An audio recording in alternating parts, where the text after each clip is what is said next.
আসসালামু আলাইকুম ওরহমতুল্লাহি ওবারাকাতুহু। প্রিয় পাঠক, আজ আমরা এমন এক সফরের সূচনা করব যা কেবল একটি গল্প নয়, বরং ধৈর্য, বিশ্বাস এবং অটল ঈমানের এক জীবন্ত প্রতিচ্ছবি। জীবনের কঠিনতম মুহূর্তে যখন সব পথ রুদ্ধ মনে হয়, তখনও যে এক অদৃশ্য শক্তি আমাদের পথ দেখায়, সেই পরম সত্তার প্রতি অবিচল আস্থা রাখার এক অসাধারণ উপাখ্যান।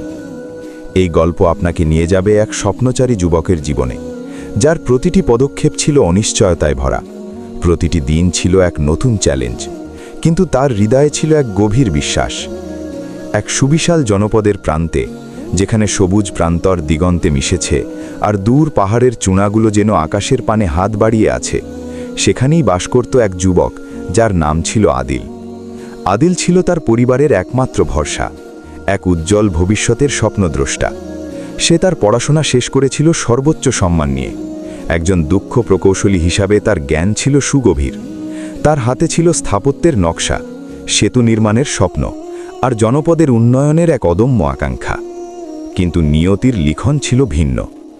আদিল যখন তার পড়াশোনা শেষ করে কর্মজীবনে প্রবেশ করতে চাইল, তখন সে এক অপ্রত্যাশিত বাস্তবতার মুখোমুখি হল।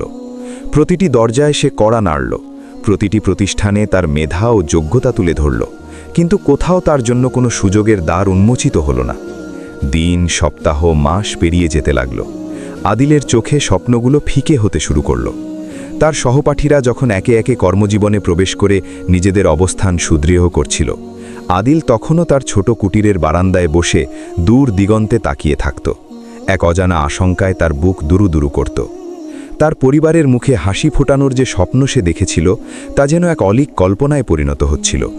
তার বৃদ্ধ পিতামাতা, যারা আদিলের সফলতার আশায় দিন গুনছিলেন, তাদের চোখেও হতাশার ছাপ স্পষ্ট হতে শুরু করেছিল। আদিল তাদের দিকে তাকাতে পারত না। তার নিজের ব্যর্থতা তাকে কুড়ে কুড়ে খাচ্ছিল। রাতের নিস্তব্ধতায় যখন সবাই ঘুমিয়ে পড়ত, আদিল তখনও জেগে থাকত। তার হাতে থাকত তার প্রিয় স্থাপত্যের বইগুলো, কিন্তু তার মন থাকত অস্থির। সে ভাবত, এত পড়াশোনা, এত পরিশ্রম কি তবে বৃথা গেল?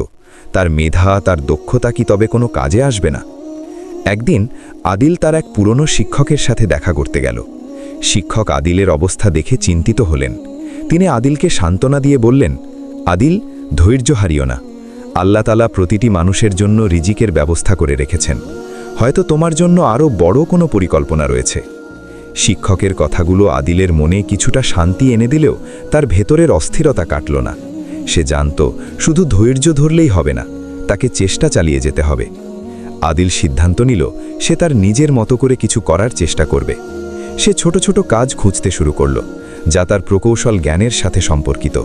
কিন্তু এই জনপদে বড় কোনো নির্মাণ কাজ ছিল না, আর ছোটখাটো কাজগুলো তার মতো একজন উচ্চশিক্ষিত প্রকৌশলীর জন্য উপযুক্ত ছিল না। তবুও সে হাল ছাড়ল না।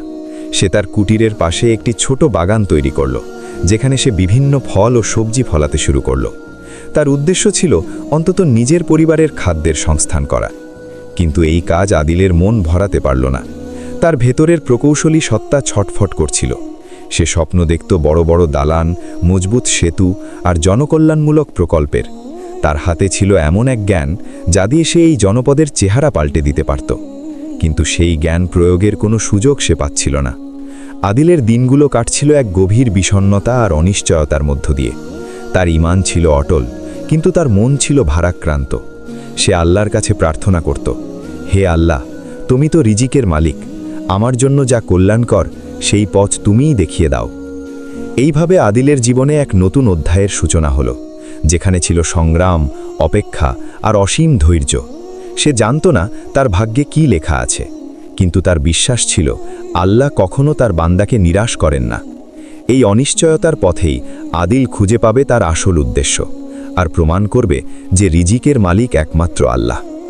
এই ছিল তার দীর্ঘ যাত্রার প্রথম পদক্ষেপ, এক কঠিন পরীক্ষার শুরু, যা তাকে নিয়ে যাবে এক নতুন দিগন্তে। আদিলের দিনগুলো কাটছিল এক অদ্ভুত শূন্যতায়। তার হাতে ছিল প্রকৌশলের জ্ঞান, কিন্তু তা প্রয়োগের কোনো ক্ষেত্র ছিল না। ছোটখাটো কাজ করে সে কোনো মতে পরিবারের মুখে দুবেলা অন্ন তুলে দিচ্ছিল, কিন্তু তার ভেতরের অস্থিরতা দিন দিন বাড়ছিল। জনপদের মানুষজন, যারা একসময় আদিলের উজ্জ্বল ভবিষ্যতের কথা বলতো, তারাও এখন তাকে দেখে মুখ ফিরিয়ে নিত। কেউ কেউ করুণার দৃষ্টিতে তাকাতো, কেউ বা আড়ালে ফিসফিস করত তার ব্যর্থতার কথা। এই সব কিছুই আদিলের আত্মসম্মানে আঘাত হানত, কিন্তু সে তার বিশ্বাস থেকে এক চুলও নড়েনি। একদিন জনপদের প্রধান ব্যক্তি, যিনি তার প্রজ্ঞা ও ন্যায় বিচারের জন্য পরিচিত ছিলেন, আদিলকে ডেকে পাঠালেন। আদিল মনে মনে ভাবল, হয়তো এবার তার ভাগ্যের চাকা ঘুরবে। প্রধান ব্যক্তি আদিলকে একটি পুরাতন সেতু মেরামতের প্রস্তাব দিলেন। সেতুটি ছিল জনপদের এক গুরুত্বপূর্ণ সংযোগস্থল, কিন্তু বহু বছর ধরে অবহেলিত থাকায় তা প্রায় ধ্বংসের মুখে। আদিল সানন্দে কাজটি গ্রহণ করল। তার চোখে আবার স্বপ্ন ঝলমল করে উঠল। এই কাজটি তার জন্য কেবল উপার্জনের পথ ছিল না, বরং তার মেধা ও যোগ্যতার প্রমাণ করার এক সুবর্ণ সুযোগ ছিল। আদিল অত্যন্ত নিষ্ঠা ও একাগ্রতার সাথে কাজটি শুরু করল। সে দিনের পর দিন সেতুর কাঠামো পরীক্ষা করল, দুর্বল অংশগুলি চিহ্নিত করল এবং মেরামতের জন্য একটি বিস্তারিত পরিকল্পনা তৈরি করল। তার জ্ঞান ও পরিশ্রম দেখে জনপদের মানুষজন মুগ্ধ হল। তারা ভাবল, আদিল হয়তো এবার তার হারানো সম্মান ফিরে পাবে। কিন্তু নিয়তি আবারও তার সাথে এক কঠিন খেলা খেলল। সেতুর মেরামতের কাজ যখন প্রায় শেষ পর্যায়ে, তখন এক অপ্রত্যাশিত প্রাকৃতিক দুর্যোগ নেমে এলো। প্রবল ঝড় ও বৃষ্টিতে নদীর জল ফুলে ফেপে উঠল এবং সেতুর দুর্বল অংশগুলো ভেঙে পড়ল। আদিলের সব পরিশ্রম, সব স্বপ্ন এক মুহূর্তে ধূলিসাৎ হয়ে গেল। জনপদের মানুষজন, যারা একসময় তার প্রশংসা করছিল, তারাই এখন তাকে দোষারোপ করতে শুরু করল। তারা বলল, আদিলের অদক্ষতার কারণেই সেতুটি ভেঙে পড়েছে। প্রধান ব্যক্তিও আদিলের উপর আস্থা হারালেন এবং তাকে কাজ থেকে অব্যাহতি দিলেন। আদিল ভেঙে পড়ল। তার চোখে জল ছিল না, কিন্তু তার হৃদয় ছিল বেদনায় ভারাক্রান্ত। সে তার কুটিরে ফিরে এলো। তার হাতে ছিল কেবল তার ভাঙা স্বপ্ন আর অপমানের বোঝা। তার পিতামাতা আদিলের এই অবস্থা দেখে নির্বাক হয়ে গেলেন। তারা জানতেন আদিল তার সর্বোচ্চ চেষ্টা করেছিল, কিন্তু প্রকৃতির কাছে মানুষ কতই না অসহায়। এই ঘটনার পর আদিল আরও বেশি নিঃসঙ্গ হয়ে পড়ল। সে তার কুটিরের ভেতরেই নিজেকে আবদ্ধ করে রাখল। তার মন বলছিল, হয়তো তার জন্য কোনো কাজই নেই, তার মেধা, তার জ্ঞান সবই বৃথা। কিন্তু তার ঈমান তাকে এই হতাশার গভীরে তলিয়ে যেতে দিল না। সে রাতের পর রাত আল্লাহর কাছে প্রার্থনা করত, তার ধৈর্য ও বিশ্বাসের পরীক্ষা যেন তিনি সহজ করে দেন। সে জানত আল্লাহই একমাত্র ভরসা, যিনি প্রতিটি মুসিবতে বান্দার পাশে থাকেন। একদিন আদিল তার পুরনো স্থাপত্যের বইগুলো দেখছিল। হঠাৎ তার চোখে পড়ল একটি প্রাচীন নকশা, যা একটি বিশেষ ধরনের বাঁধ নির্মাণের পদ্ধতি বর্ণনা করছিল। এই বাঁধটি এমনভাবে তৈরি করা হয়েছিল যা প্রাকৃতিক দুর্যোগেও অক্ষত থাকত। আদিলের মনে এক নতুন আশার সঞ্চার হলো। সে ভাবল, হয়তো এই জ্ঞানই তাকে নতুন পথ দেখাবে। কিন্তু এই বাঁধ নির্মাণের জন্য যে পরিমাণ অর্থ ও জনবলের প্রয়োজন ছিল, তা আদিলের একার পক্ষে জোগাড় করা অসম্ভব ছিল। আদিল আবার অনিশ্চয়তার মুখে পড়ল। তার হাতে ছিল নতুন জ্ঞান, কিন্তু তা প্রয়োগের কোনো সুযোগ ছিল না। সে বুঝতে পারছিল তার ধৈর্যের পরীক্ষা এখনও শেষ হয়নি। এই কঠিন সময়ে সে আল্লাহর উপর আরও বেশি ভরসা করতে শিখল। সে জানত আল্লাহই রিজিকের মালিক এবং তিনিই তার জন্য সঠিক পথ খুলে দেবেন। সেতু ভেঙে যাওয়ার পর আদিলের জীবন এক গভীর অন্ধকারে নিমজ্জিত হয়েছিল। জনপদের মানুষের তিরস্কার আর নিজের ব্যর্থতার গ্লানি তাকে প্রতিনিয়ত কুঁড়ে কুঁড়ে হাঁটছিল। কিন্তু তার হৃদয়ের গভীরে লুকিয়ে থাকা ঈমানের আলো তাকে সম্পূর্ণ নিরাশ হতে দেয়নি। সে তার কুটিরের নির্জনতায় দিনের পর দিন আল্লাহর কাছে প্রার্থনা করত, তার রহমতের আশায় বুক বাঁধত। পুরনো স্থাপত্যের বইগুলো ছিল তার একমাত্র সঙ্গী, যেখানে সে নতুন কিছু খুঁজে ফিরত, যা তাকে এই হতাশা থেকে মুক্তি দিতে পারে। একদিন যখন আদিল তার বইয়ের পাতায় ডুবেছিল, তখন তার কানে এলো এক অদ্ভুত খবর। জনপদের প্রধান ব্যক্তি এক নতুন নির্মাণ প্রকল্পের ঘোষণা করেছেন। এই প্রকল্পটি ছিল জনপদের জন্য অত্যন্ত গুরুত্বপূর্ণ। একটি বিশাল জলাধার নির্মাণ, যা শুষ্ক মৌসুমে পানীয় জলের অভাব দূর করবে এবং কৃষিক্ষেত্রে নতুন প্রাণ সঞ্চার করবে।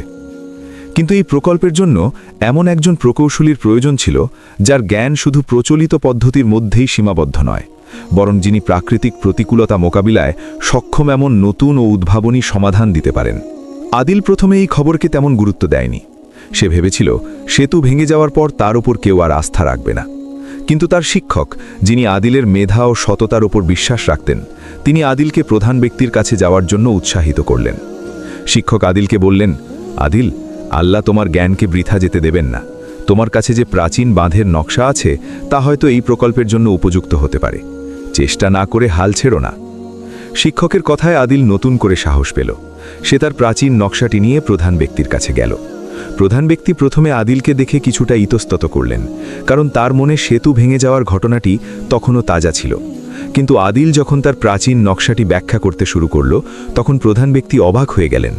আদিল এমন এক বাঁধের নকশা উপস্থাপন করল যা শুধু মজবুতই ছিল না, বরং প্রাকৃতিক দুর্যোগেও অক্ষত থাকার ক্ষমতা রাখত। এই নকশাটি ছিল প্রচলিত পদ্ধতির চেয়ে সম্পূর্ণ ভিন্ন এবং অনেক বেশি কার্যকর। প্রধান ব্যক্তি আদিলের জ্ঞান ও উদ্ভাবনী ক্ষমতা দেখে মুগ্ধ হলেন। তিনি বুঝতে পারলেন আদিল শুধু একজন প্রকৌশলী নয়, বরং একজন দূরদর্শী পরিকল্পনাকারী। তিনি আদিলকে এই জলাধার প্রকল্পের প্রধান প্রকৌশলী হিসেবে নিয়োগ দিলেন। আদিলের চোখে আবার আশার আলো ঝলমল করে উঠল। তার দীর্ঘদিনের স্বপ্ন পূরণের পথে সে এক ধাপ এগিয়ে গেল। কিন্তু এই কাজটি ছিল অত্যন্ত চ্যালেঞ্জিং। জলাধারটি নির্মাণ করতে হবে এক দুর্গম স্থানে, যেখানে পৌঁছানোই ছিল এক কঠিন কাজ। আদিল তার নতুন দায়িত্ব সানন্দে গ্রহণ করল। সে তার মেধা, জ্ঞান আর অভিজ্ঞতাকে কাজে লাগিয়ে একটি বিস্তারিত কর্মপরিকল্পনা তৈরি করল। সে জনপদের যুবকদের একত্রিত করল, যারা কাজ খুঁজছিল। আদিল তাদের প্রশিক্ষণ দিল কিভাবে এই নতুন পদ্ধতিতে কাজ করতে হয়। সে তাদের মধ্যে কাজের প্রতি আগ্রহ ও নিষ্ঠা তৈরি করল।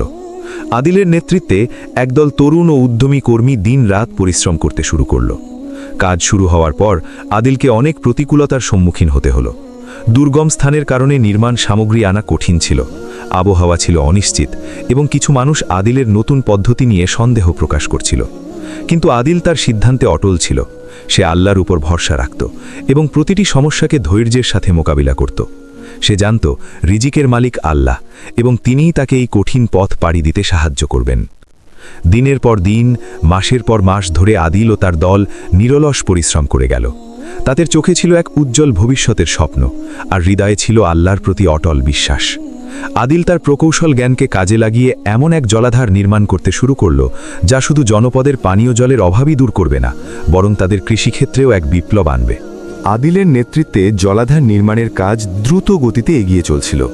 তার উদ্ভাবনী নকশা এবং কর্মীদের অক্লান্ত পরিশ্রমের ফলে প্রকল্পটি নির্ধারিত সময়ের আগেই শেষ হওয়ার পথে ছিল। জনপদের মানুষজন আদিলের প্রতি আবার আস্থা ফিরে পাচ্ছিল। তার নাম এখন সবার মুখে মুখে ফিরছিল। একজন দূরদর্শী প্রকৌশলী হিসেবে তার খ্যাতি ছড়িয়ে পড়ছিল চারদিকে। কিন্তু এই খ্যাতি কিছু মানুষের মনে ঈর্ষার জন্ম দিল। জনপদের কিছু প্রভাবশালী ব্যক্তি, যারা আদিলের উত্থানকে নিজেদের জন্য হুমকি মনে করছিল, তারা আদিলের বিরুদ্ধে ষড়যন্ত্র শুরু করল। তারা আদিলের কাজের পদ্ধতি নিয়ে প্রশ্ন তুলতে শুরু করল, তার সততা নিয়ে সন্দেহ প্রকাশ করল এবং জনপদের প্রধান ব্যক্তির কাছে আদিলের বিরুদ্ধে মিথ্যা অভিযোগ পেশ করল। তাদের উদ্দেশ্য ছিল আদিলকে এই প্রকল্প থেকে সরিয়ে দেওয়া এবং নিজেদের স্বার্থ হাসিল করা। একদিন যখন জলাধারটি নির্মাণ কাজ প্রায় শেষ পর্যায়ে, তখন একদল লোক নির্মাণস্থলে এসে বিশৃঙ্খলা সৃষ্টি করল। তারা দাবি করল যে আদিলের নকশা ত্রুটিপূর্ণ এবং এই জলাধারটি জনপদের জন্য নিরাপদ নয়। তারা কর্মীদের উস্কানি দিল এবং কাজ বন্ধ করে দিল। আদিল এই অপ্রত্যাশিত ঘটনায় হতবাক হয়ে গেল। সে বুঝতে পারল এটি কোনো সাধারণ প্রতিবাদ নয়, বরং তার বিরুদ্ধে এক গভীর ষড়যন্ত্রের অংশ।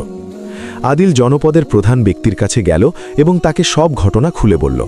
প্রধান ব্যক্তি আদিলের কথা শুনলেন, কিন্তু ষড়যন্ত্রকারীদের প্রভাব এতটাই বেশি ছিল যে তিনি আদিলের উপর পুরোপুরি আস্থা রাখতে পারলেন না। তিনি আদিলকে নির্দেশ দিলেন কাজ বন্ধ রাখতে এবং একটি তদন্ত কমিটি গঠন করা হবে, যারা আদিলের কাজের ত্রুটি খুঁজে বের করবে। আদিল আবার এক কঠিন পরীক্ষার মুখোমুখি হল। তার সকল পরিশ্রম, তার সকল স্বপ্ন আবার অনিশ্চয়তার মুখে পড়ল। তার বিরুদ্ধে মিথ্যা অভিযোগ আনা হয়েছিল, তার সততা নিয়ে প্রশ্ন তোলা হয়েছিল। জনপদের মানুষজন, যারা একসময় তার প্রশংসা করছিল, তারাই এখন তাকে সন্দেহ করতে শুরু করল। আদিলের মন ভেঙে গেল, কিন্তু সে তার ঈমান হারাল না। সে জানত আল্লাহই একমাত্র বিচারক এবং তিনিই সত্যকে প্রকাশ করবেন। তদন্ত কমিটি গঠন করা হলো। কমিটির সদস্যরা আদিলের নকশা পরীক্ষা করল, নির্মাণ সামগ্রীর মান যাচাই করল এবং কর্মীদের জিজ্ঞাসাবাদ করল। ষড়যন্ত্রকারীরা কমিটির সদস্যদের প্রভাবিত করার চেষ্টা করল, যাতে তারা আদিলের বিরুদ্ধে রায় দেয়। আদিল নীরবে সব কিছু সহ্য করে গেল। সে আল্লাহর কাছে প্রার্থনা করত, হে আল্লাহ, তুমিই তো সব জানো।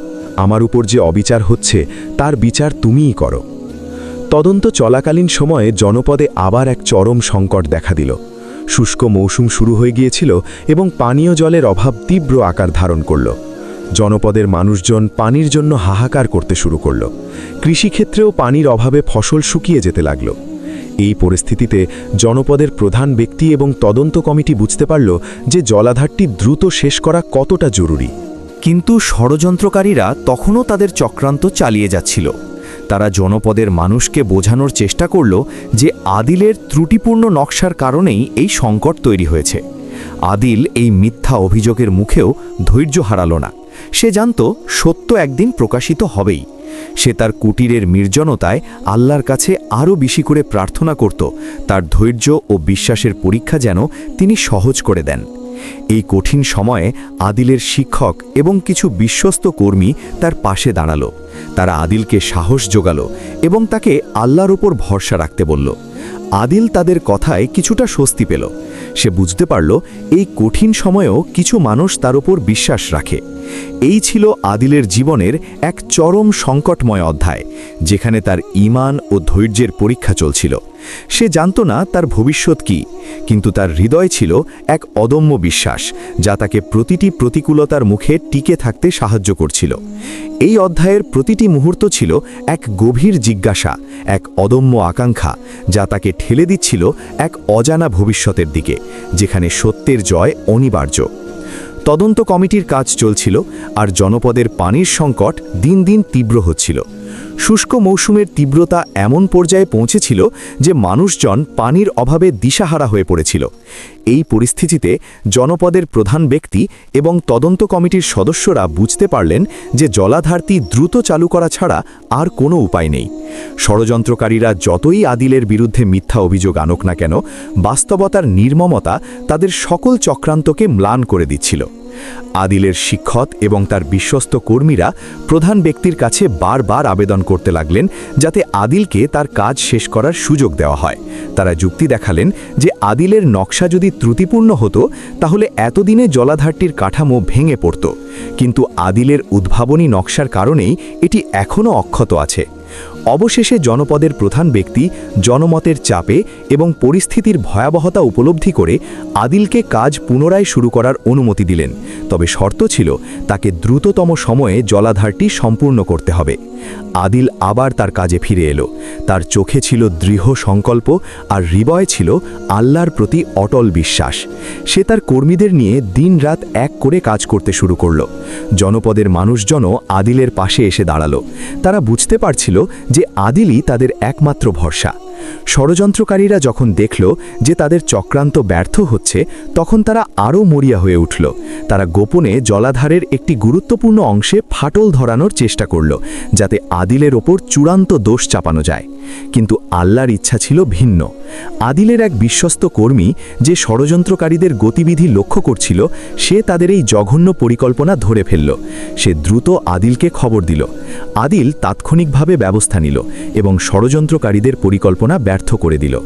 এই ঘটনা জনপদের প্রধান ব্যক্তি এবং তদন্ত কমিটির কাছে ষড়যন্ত্রকারীদের আসল উদ্দেশ্য পরিষ্কার করে দিল। তারা বুঝতে পারল যে আদিল নির্দোষ এবং তার বিরুদ্ধে আনা সকল অভিযোগ মিথ্যা। ষড়যন্ত্রকারীদের মুখোশ উন্মোচিত হল।